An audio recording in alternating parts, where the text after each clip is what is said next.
عشان غسالتك تنضف كويس اعملي الخطوات دي بالظبط.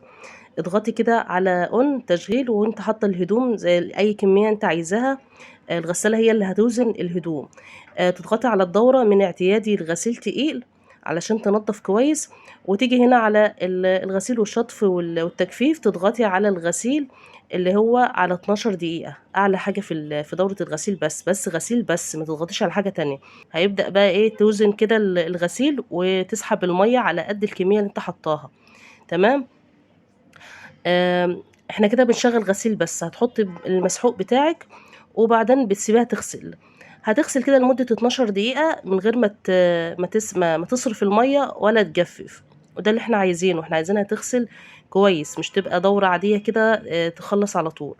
بعد ما الغسيل ما بيخلص بتروحي ضغطة تاني على اون وتختاري الدورة اللي هي على الغسيل التقيل زي ما انت شايفة كده بالظبط. وبعدين بقى تيجي هنا بدل ما تعملي دورة كاملة بقى هتعملي انت اللي تتحكمي في الدورة. يعني مثلا تغسلي لمدة 12 دقيقة، الشطف مرة واحدة والتجفيف لمدة 5 دقايق. انا بعملها كده على طول. الطريقة دي بتخليها متسحبش مية كتير، لان انت لو سبتها على النظام بتاعها هتسحب مية مرتين في الشطف، وده طبعا تهدير للمية كبير. وبكده ان شاء الله الهدوم تطلع نظيفة، واتمنى اكون افدتك في الفيديو ده، وشكرا ليكم.